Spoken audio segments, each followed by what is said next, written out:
근데 한동훈은 지금 완전히 거짓말을요, 밥 먹듯이 하고 있어요. 과거에 있었던 사실을 지금 완전히 다르게 해석을 하면서 얼굴빛 하나 안 바뀌고 국민들한테 원래 이거 이재명하고 문재인이 잘못한 거기 때문에 어쩔 수 없으니까 국민들이 심판해 달래요. 본인이 본인의 정치력으로 심판을 해야 될 거 아닙니까? 본인이 심판하지 않고 남한테 심판해 달라고 해요. 그러고 쏙 빠져요. 근본적으로 저는 태도가 정치인으로서 갖춰야 될 최소한의 덕목이 없다. 이 사람은 어쩔 수 없는 거짓말이 아니라 입에 거짓말을 붙여놓고 국민들한테 사실은 사기치듯이 지금 얘기를 하고 있단 말이에요. 어떻게 이 사람이 집권 여당의 대표가 되어서 총선을 이끌어갑니까? 이미 그것은 다 드러났고요. 두 번째, 조선일보가 일면 머리 기사로 내놨던 총선 후 특검을 뭔가 급부상하듯이 한동훈하고 의논했거나 또는 어느 정도 컨센서스 내부 동의가 좀 있지 않았겠습니까? 그런데 이게 싹 달라졌어요. 그때는 한동훈이 어떤 식으로든 차별화를 한번 해보려고 했는데 윤석열 대통령, 김건희 여사의 그 위압적 분위기에 전혀 숨을 못 쉬면서 이 사람이 어떻게 되냐, 꽁지에 숨어가지고 자기 살겠다고 모든 사람한테 총부리를 겨누고 있어요. 지금 국힘 내에서 이 사람을 지금 뭐 동조하기 위해서 맞습니다, 옳습니다, 저는 오래 못 간다고 보고요. 그 이미 이제 이분이 가지고 있는 모든 실체가 드러난 상황에서 어떻게 국민들이 이 사람의 말을 믿을 것이냐. 그래서 국민 여러분, 믿지 마십시오. 믿으면 여러분이 당합니다. 이 말씀 드리겠습니다. 예. 저도 좀만 더 붙이면 신규 변호사님께서 한동훈 비대위원장 말이 너무 많다 했는데 그게 정말 이분은 말을 조심해야 되는 게 집권 여당의 대표로서 민주당이 비상사태 생겨서 비대위원장이 된 게 아니에요. 이 사람 입만 열면 민주당 욕하잖아요. 국민의힘의 윤석열이 정당 내부에 계속 개입해서 당대표 비대위원 다 날려가지고 6번째인가 자기가 사실 다른 사람 서로 하려고 하는 당대표를 무혈 입성, 특권 입성한 사람이니까 이 사람은 특권도 함부로 이야기하면 안 돼요. 그동안 검찰로서 온갖 특권을 누려온 사람이잖아요. 제가 한동훈 장관한테 맨날 묻고 있어요. 당신 그 윤석열 대통령이 검찰 간부 때 돈봉투 준 거 받았어 안 받았어? 답 절대는 기자들 앞으로도 물어본다 하더라고요.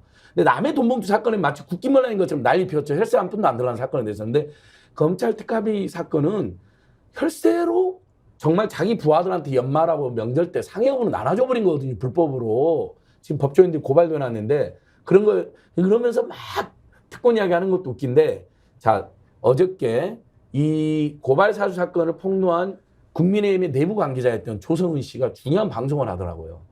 그 고발 사주의 내용에 보면 네. 최은순과 김건희의 주가 조작이나 뭐 이런 장고적 온갖 비리가 다 거짓이라고 써놓고 그걸 공격하는 야당 당시 그러니까 여권 정치인들과 MBC를 고발해달라는 내용이잖아요.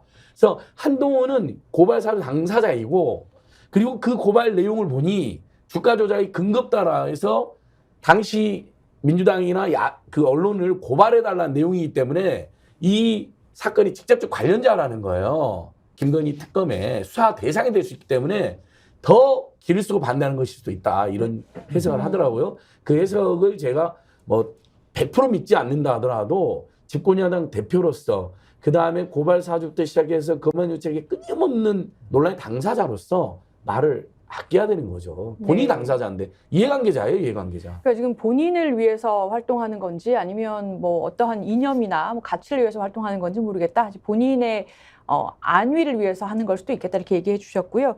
자, 이에 대해서 대통령실이 즉각 반응을 내놨습니다. 그 이도훈 대통령실 홍보수석 발언 듣고 오겠습니다.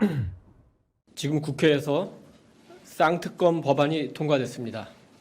대통령은 법안이 정부로 이송되는 대로 즉각 거부권을 행사할 것임을 말씀드립니다. 네, 뭐 예상했던 수순입니다. 거부권 행사하겠다고 했는데 제가 조금 여기서 봤던 포인트는 그동안은 거부권 지금 5번째인가 그렇잖아요. 그런데 뭐 양곡법이라든지 간호사법이라든지 어느 정도 모양새를 갖춰서 뭐 당에서 뭐 건의하면 그 다음에 거부권 행사하고 약간 착 이런 게 있었는데 이번엔 좀 서두른다는 생각이 들었어요. 이게 뭐 아마 이 거부권 행사하면은 그 법안이 다시 돌아와서 재의결하게 되잖아요. 그걸 좀 어떻게든 1월 9일까지가 지금 정기국회인가요? 그 안에 어떻게든 좀 처리해 보겠다? 뭐 그런 의도라고 봐야 될까요? 일단 뭐 저쪽에서 거부권이란 말도 그동안 안 썼거든요. 사실 제의 요구권인데 거부권이라고 하는 강한 걸 표현해서 자기들이 그 결심을 했다 이런 걸 대외적으로 알리려고 저 이야기를 썼다고 봅니다. 그런데 이제 문제는 거부권이라고 하는 말까지 써가면서 저렇게 하지만 민심 조사에도 보니까 여전히 70% 그리고 또 60% 오늘 아침 여론에도 그런 게 나오던데 보니까 여전히 국민들은 당연히 이 특검이 돼야 된다고 생각하고 있는 이 상태에서 저렇게 이제 과도하게 이야기하는 거는 제 생각에는 국민의힘도 한동훈도 그다음에 윤석열 대통령, 김건희 여사 이렇게 다 이제 뭐냐면 침몰 수렁으로 들어가는 어쨌든 초동 단계의 이제 발걸음이라고 보는데 더 이상 헤어나올 길이 없어 보이더라고요. 그러니까 이 비대위가 뜰 때만 해도 한동훈이 뭔가의 기존에와는 다르게 차별화를 하고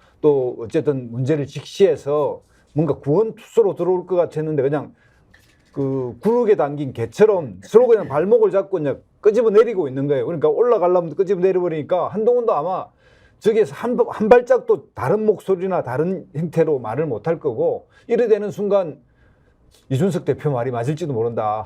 한동훈도 얼마 못 가서 다른 총선은 다른 사람으로 치를 거다. 뭐 저 사람은 그냥 김건희 방패용으로 그 호위무사하고 역할이 끝날 거다. 이런 식의 뭐 무협지 같은 이런 이야기가 오히려 맞아들을 것 같은 이런 뭐 재밌는 비유가 생각납니다. 그러니까 저는 이제 아까 원칙과 예외가 상당히 중요하다. 이걸 뒤섞기 시작하면 안 되는 거거든요. 대통령의 거부권이 있죠. 대통령 헌법상 권한인데 삼권 분립이 원칙이고 예외적으로 거부권을 쓰게 돼 있는 거예요. 헌법상에. 근데 이것을 원칙과 예외를 뒤바꿔서 지금 원칙을 갖다 거부권을 매일 쓰고 있거든요. 이 문제가 있다. 그래서 저는 윤석열 대통령 계속 거부권 쓰시면요. 이제 국민들이 거북스러워가지고 윤석열 대통령을 거부할 것 같아요. 제가 볼 때는. 그래서 적당히 하셔야 될 건데. 3거부, 3거부. 아, 그렇습니다. 예. 근데 지금까지 5번의 거부권도 문제지만 그거는 널리 양해할 수가 있는 것이 공적인 영역에 대한 거에 대해서 대통령이 거부권 행사한다고 하니까 뭐 어떻게 말립니까? 제2로 다시 하는 건데 이 사안은 다르죠. 대통령과 한 몸이라고 하는 부부 일심동체 속에서 자기 배우자에 대한, 그러니까 자기 가족에 대한 거부권을 쓴다. 그럼 예를 들면 대통령 사면권이 있는데요. 이걸 최은순 장모 만약에 사면권 해주면 어떡합니까? 할 수 있거든요. 하는 순간 이거 용산에 뒤집어지는 겁니다. 제가 볼 때는. 그러니까 이런 거랑 똑같이 최은순 장모를 사면해주는 거랑 똑같은 짓을 지금 하고 있다. 이런 문제 제기를 하는 거고요. 저는 헌법의 무죄 추정의 원칙이라는 것은 김건희 여사도 받는 기본권입니다. 절대 김건희 여사 유죄라고 이야기하면 안 됩니다. 근데 무죄 추정의 원칙 속에서 수사를 면제받을 성역은 아니라는 거죠. 그러니까 김건희 여사가 대통령의 배우자고 왜 서면 조사만 받고 검찰청에 한 번도 안 가가지고 수사조차를 안 받습니까? 이건 문제라는 겁니다. 그래서 저는 국민의힘이 구호로 외쳤던 떳떳하면 수사받아라. 떳떳하면 수사받으라. 이거를 구호로 늘 외쳐왔거든요. 저는 국민의힘에 있을 때도 그걸 외쳤지만 나온 지금도 그걸 똑같이 외칩니다. 어느 성역도 없고 대한민국에서 다 범죄 혐의가 있으면 누구나 수사받는 것이지 거기에 대해서 우리는 아니다. 이런 저는 선민의식에 쌓여가지고는 저는 윤석열 대통령 결코 국민들의 무서운 심판 피하기 어렵다. 저 그렇게 생각합니다. 저 정계원 대표님께 제가 이탈표 관련해서 좀 여쭤볼게요. 그러니까 지금 대통령제가 있는 나라에서는 거부권이 다 있습니다. 그러니까 이제 뭐 삼권 분립이 우선이고 그런데 견제를 하기 위한 하나의 보조 수단으로 이례적인 것으로 그래서 뭐 트럼프 대통령도 그렇고 뭐 우리나라에도 이명박, 박근혜 그리고 노무현 대통령 다 이 거부권 행사를 하셨었는데요. 그렇긴 하지만 우리나라가 약간 특이한 게 거부권을 행사한 법안이 다시 국회로 돌아왔을 때 일반적으로 과반의 과반이면은 통과되던 것이 강화가 돼버리잖아요. 재적 의원, 그날 출석한 의원의 3분의 2의 동의를 얻어야 돼요.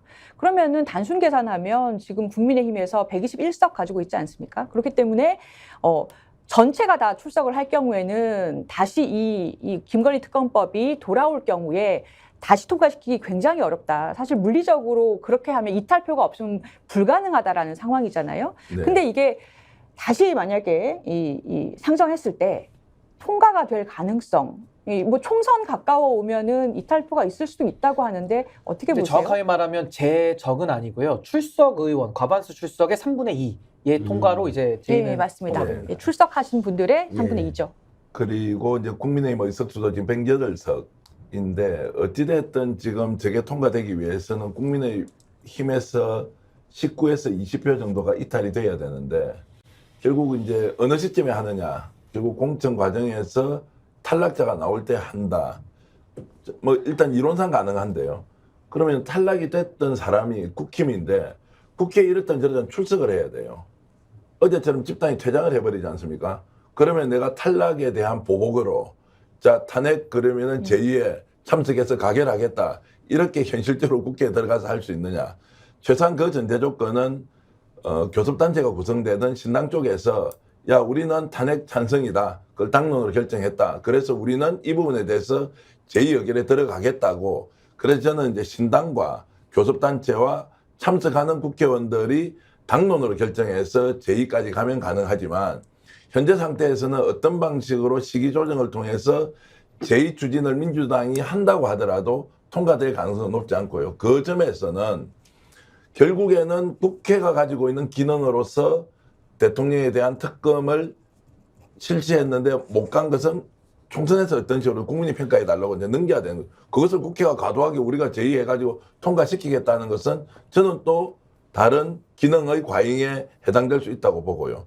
다만 지금 말씀하셨던 것 중에 우리 국민들이 아셔야 될 것은 대통령이 거부권을 행사하는 경우는 두 가지입니다. 국회가 횡포를 부리고 있다. 말도 안 되는 걸 가지고 이걸 법으로 만들어서 할 경우에 대통령이 당연히 대한민국 행정부의 수반으로서 거부권 행사해야 되지 않습니까? 두 번째, 다수당의 횡포가 너무나 심하다. 정략적으로 특정한 사안을 가져와서 밀어붙일 때 대통령이 당연히 이것은 아닙니다. 왜냐하면 국민의 복리, 민복과 국가 운영의 안정성을 위해서. 그런데 지금 김건희 특검법이나 대장동 관련된 50억 클럽은 여기에 해당하느냐는 거예요. 범죄 사실이 있는 것을 검찰이 제대로 수사를 하지 않아서 이거 국민들이 수사 좀 해주세요. 해주세요 하니까 수사를 안 하고 있어요. 그래서 국회가 이 부분은 특검법을 통해서 대통령한테 올리는 것인데 어떻게 이게 대통령이 거부권을 행사할 수 있는 사안에 해당하느냐 이런 질문을 던져보면 이것의 정당성을 다시 확인할 수 있다. 이렇게 말씀드립니다. 이탈표 예, 나올 것 같습니까? 어떻습니까? 이탈표가 나올 수밖에 없죠. 왜냐하면 지금 이제 거부권 행사하면 10월 이내에 하게 돼 있지만 제2 요청 기한은 신변호사님 따로 법으로 규정이 안 됐다면서 없습니다. 네. 우리가 이제 이렇게 헌법이나 법률 공부다 보면 가끔 이렇게 입법의 미비라든지 뭔가 빠지는 경우를 확인한 경우 있는데 저도 사실은 제가 참여연대 다닐 때도 몰랐는데 최근에 보니까 제2요청권은 언제까지 행사한다는 규정이 없더라고요. 그래서 우리의 어떤 입법이라든지 행정위는 다 보면 기한이 정해져 있는데 그렇죠? 예전에 우리가 출생신고서도 한 달 안에 막 과태료 물던 시절도 있었거든요. 근데 그래서 역으로 아무튼 그런 상황에서 야당은 제2요청권을 서둘 필요가 없잖아요. 국민의힘이 공간위를 구성해서 지금 이준석 대표의 의견하면 한동훈 칼잡이께서 김건희 집사께서 무려 영남에서 거의 전 60석이면 40석을 불가리하려고 한다. 이렇게 지금 이야기를 하던데 그러면 그때 탈락하신 분들이 안 그래도 윤석열 김건희 정권에 대한 불만이나 비판이 사실 내재되어 있는데 말을 못하고 있었는데 공천 때문에 근데 부당한 이유로 석연찮은 이유로 무더기로 탈락한다. 그때 이제 야당에서 다시 재의결을 시도하면 저는 그분들도 그동안 억눌렸던 마음들이 법물적 물론 본인의 불이익에 이르러서 윤석열 김건희를 비판하는 것은 기회주의적인 채신이긴 하지만 근데 사람들이 인지상정으로 어쨌든 그렇게 돌아서는 경우가 꽤 있지 않습니까? 그래서 그때 당시에 저는 재의결이 될 가능성이 매우 높다. 네. 이렇게 보고 있습니다. 그리고 하나만 덧붙이면 한동훈 비대위원장이 저희가 오래 못 갈 거라는데 너무 빨리 무너집니다. 뭐 비대위원들도 이상한 사람들이 지금 많이 선임했는데 이준석 대표가 굉장히 중요한 말을 했습니다. 내가 주장하는 비선은 바로 김건희다. 심각한 사실을 알고 있다. 내가 지금 내부로 말 안 하겠다 했거든요. 근데 전 대표가 대선 때 총괄 선대위원장이 김건희가 비선이라고 지목까지 했고 심각한 사례까지 알고 있다고 이야기를 했어요. 그리고 사석에서도 제가 심각한 사례를 이야기한 걸 전해드린 것도 있는데요. 그럼 한동훈 비대위원장이 자기가 비위원장이나 집사가 아니라면 지적을 해야 될 거 아닙니까? 한마디라도. 근데 지금까지도 한마디도 못하고 앞으로도 못하는 분위기예요. 이 분위기를. 그러면 무너지는 것밖에 남지가 않았다.